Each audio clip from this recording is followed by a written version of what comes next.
Hi, my name is Patrick Bobak and I'm a KODO team leader, and today I would like to show you our product KODO for Cloud, that is a solution for backup and recovery of the Microsoft 365 services. Okay, so let's start. I will log into our admin UI.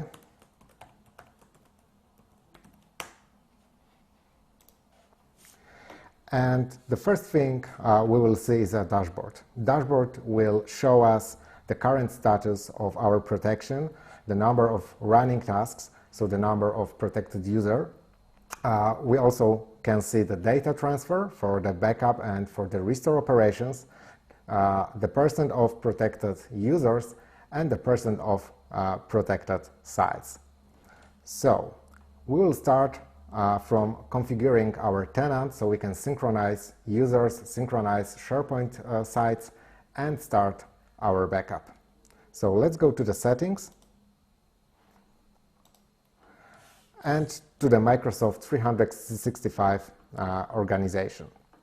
I already have one of our Microsoft organization added to our product, but I will show you how you can do this and how to configure it. I will edit existing organization, and like you see, we need a few values that we need to provide to KODO for Cloud. One of them is tenant ID, client ID, and the client secret. We can also add username and password that are required for shared mailboxes, synchronization, backup, and restore operations. So how you can get the tenant ID, client ID, and client secret? Well, we have something that is called Setup Assistant, and Setup Assistant will guide you step by step and automatically create Azure AD application for you. The only thing you will need to do is to log into Azure portal and grant permission to the application after it will be created. Okay. When our application is already added and validated, and that means that everything is configured properly, the tenant ID, client ID, and client secret are right, we can jump to the protection settings and synchronize users. Like you see, I already did a synchronization, so I have a full list of users in our tenant, and also the SharePoint size. But if something, if the new user will be added or the new site will be added, we can manually synchronize our organization, and the new objects will be added. But also, this process can be made automatically by the KODO server. We need to go to the settings, and in the settings we have something that is called synchronization settings. We can set up time of the synchronization and select the correct time zone that is corresponding to the time zone we are in. Save the settings, and from now on the KODO for Cloud at the 3 a.m. Will automatically try to synchronize new user and new sites. Okay, so we have our users, we have our sites, and now we can start to protect them. To do this, we need to configure a policy. We have our policy, and the policy is telling KODO how the KODO should protect data, where the data should be stored, and what are the retention settings. So we have a policy name. We can configure a given policy as a default policy, and that means that this policy will be automatically used for all newly synchronized user and sites. We have our retention settings. We have two retention settings. One is a retention time, so this value is telling us how long we want to keep data after they will be deleted on the source. So for example, if some user will delete email from his mailbox, and we will do backup, and our system will detect that this object has been removed from the source, removed from the mailbox, we'll have we'll have exactly 1 month to restore this data. Otherwise, after 1 month, it will be deleted from the backup. And also we have settings for the versions. So this will tell us how many versions of a given object we want to keep. These settings will be telling, especially in the case of a OneDrive, how many versions of a given file we want to keep. The next setting is the storage. So here we can configure where we want to keep data. Currently we are supporting a file system, but also you can send your data directly to the blob storage system. And features. So here you can select what features will be protected by this policy. The policy is assigned to the user or site, and the policy is telling KODO what and how this user should be protected when we are running automate schedule. So we can click select all and select all the features, but also, for example, if we want to protect only OneDrive and mailboxes, we can choose those two features, click save, and now all the users assigned to this policy, all the mailboxes and all the OneDrives of users that are assigned to this policy will be protected. Okay, so let's go back to our protected users. All of our users are assigned to the default policy, and also all of the sites are assigned to the default policy. In that case, sites will be not protected because in the policy configuration we didn't choose SharePoint Online. So let's quickly fix this because we want to protect also our SharePoint. Okay, let's click save. The policy is updated. So now we can start with creating a job that will automatically protect our users and our data. Okay, let's go to the jobs and let's click create job. And from here we have a few options that will help us to select what should be protected, how and when it should be protected. The first thing we need to configure is the name of the schedule. Let's call it daily backup. Next, we can check the forceful backup, and that means that every backup that will be started from this schedule will be always a full. Our main backup strategy is incremental forever. So the first backup will be always full, but the next backup, every next backup in the chain will be incremental forever. So you don't have to do periodical full backups. You need to do only full backup once, and then you can just forget about it and do increments. Of course, we still give you an option to force full backup if you need it. Okay, so what we have next? Next, we have two options according to the policy. So that means that the features that will be protected by the schedule will be taken from the policy, but also we can choose option select feature, and then we can manually tell the scheduler what should be protected. But first, let's choose who and which sites will be protected. Click select entities, and from here we have a list of our users and our sites, and we can select who and what will be protected. But also we have an option for auto select users and auto select sites, and that means that if we check this option, every user and every site that is synchronized with KODO will be automatically protected by this schedule.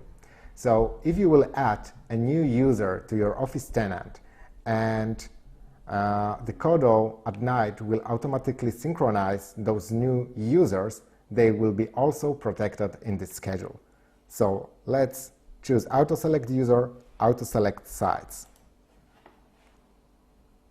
Okay, if you want to select feature manually, you can do this, but for now we'll select according to the policy.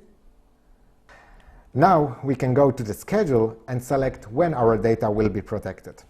First, we need to choose date and time for the first backup occurrence. So let's do it today, and let's start this backup in maybe 2 minutes. We need also select the correct time zone. And now we have a few options like create backup once, so this will be one-time scheduler. It will be running only once, but we can also tell the schedule to start the backup on selected days of week.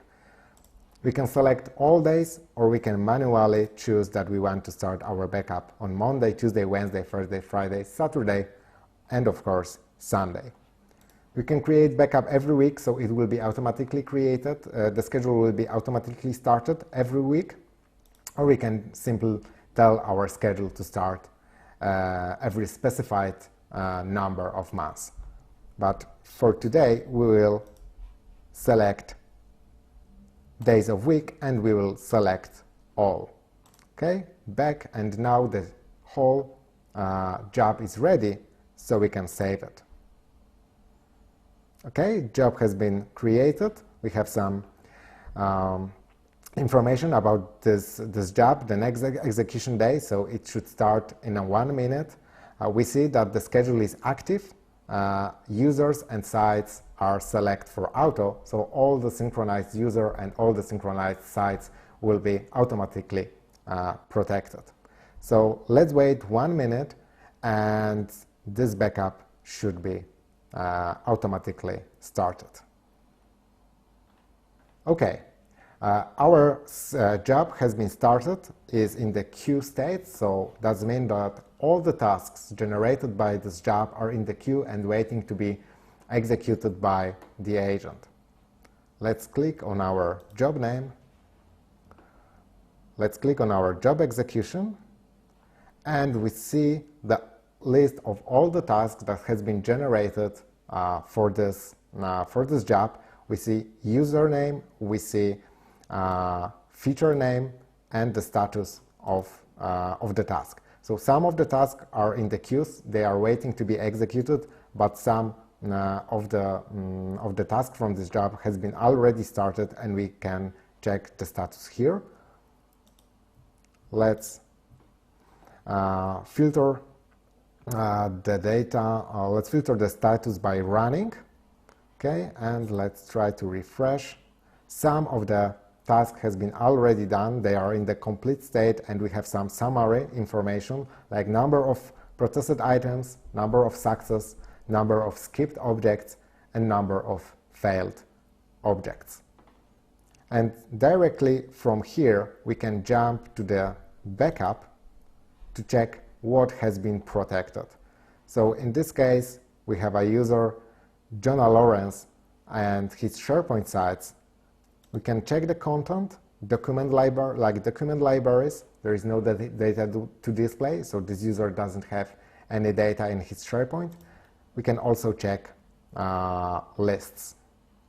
And if the user have subsites, we can also browse through the subsites. Okay, so now we are in the protection, and we can check what is currently happening for our users and our sites. So right now in the protection status we see a blue icon on the clock, and that means that those tasks for these users are in the progress. In our policy we choose that we want to protect Mailbox, OneDrive, and SharePoint Online.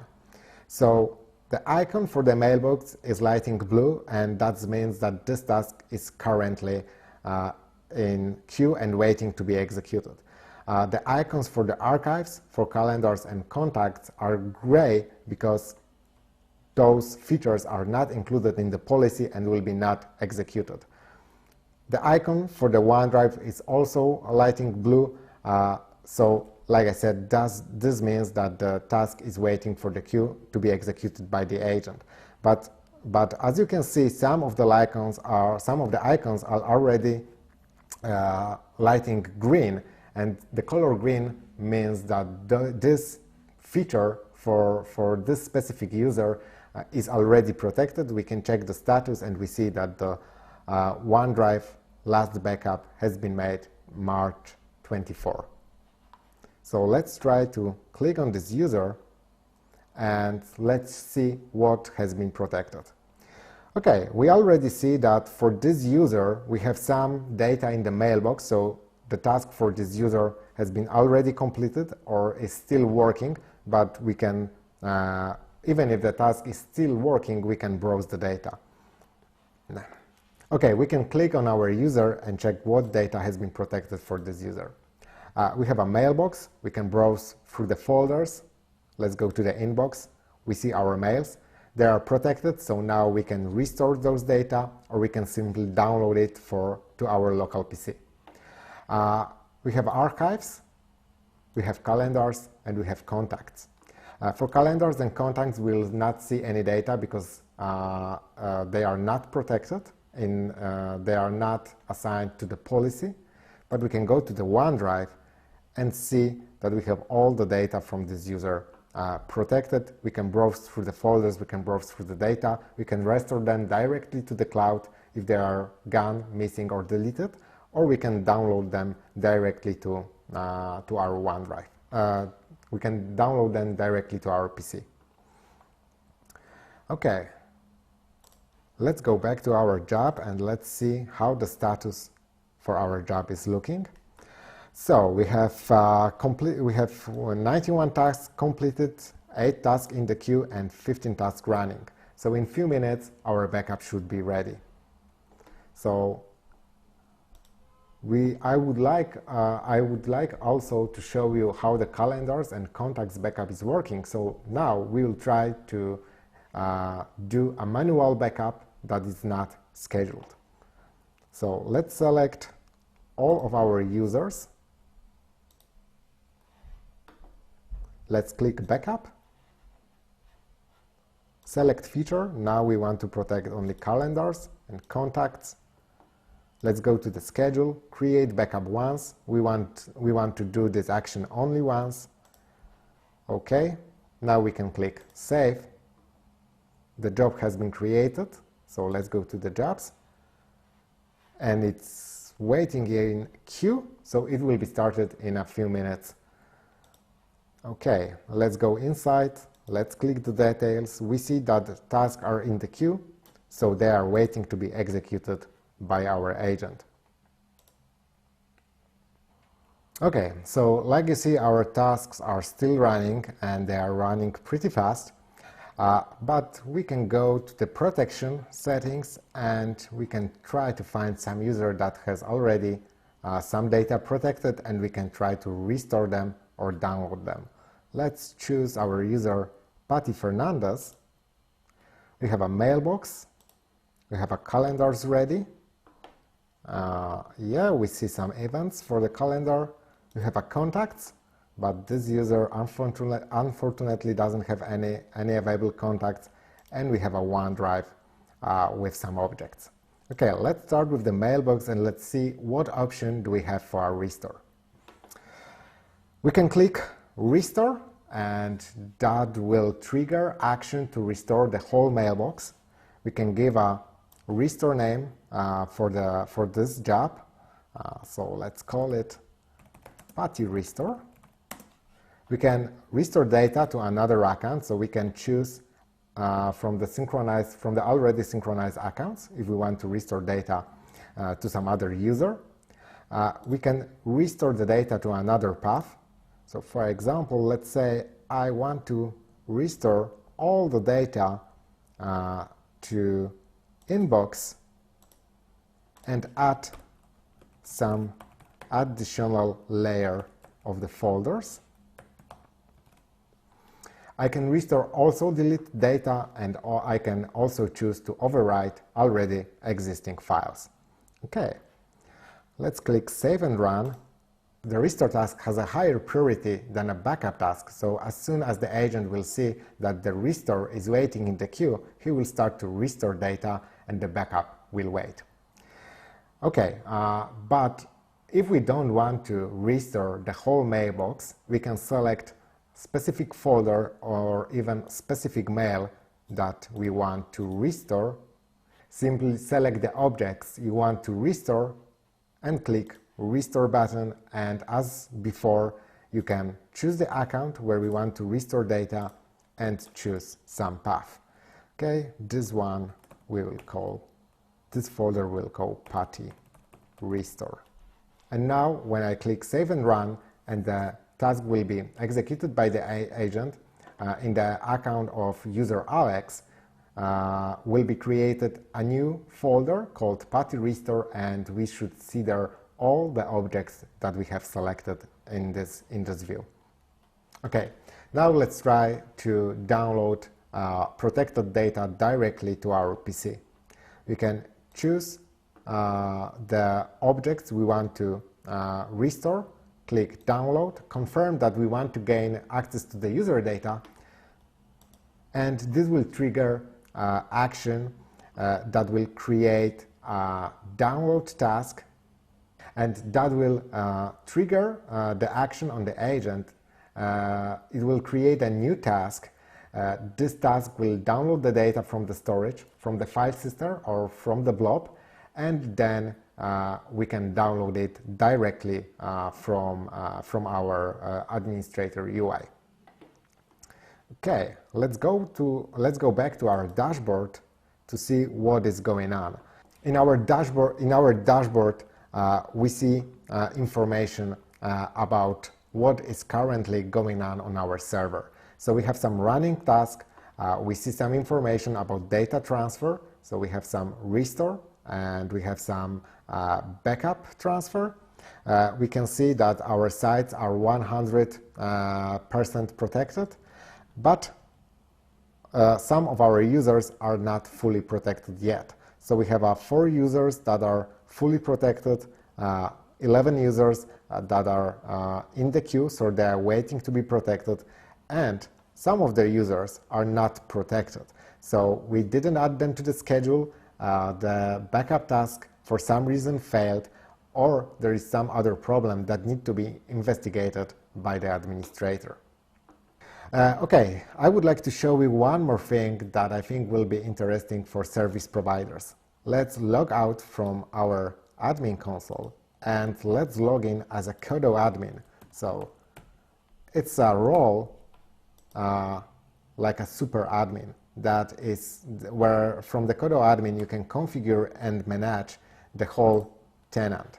So let's add a new organization. Click Add Organization, provide the organization name, let's call it Test. Let's add some license for the users, it will be 100. We'll configure agent configs. Let's add the username for the administrator of the organization. Let's provide the phone and email address. And save. Okay, so now we created a new organization. So that means that as a service provider, you can have a many customer and you can have a one KODO server, and this one KODO server can be used by many customers. The organizations are separated, they don't know about each other, they don't know, the data are separated, the configuration are separated, so using one KODO server, you can protect many different organizations. Okay, so that's all I wanted to show you today. It was a KODO in a nutshell, but there is many more functionalities and many more things to show, and if you are interested in our solution, please contact with us. Thank you.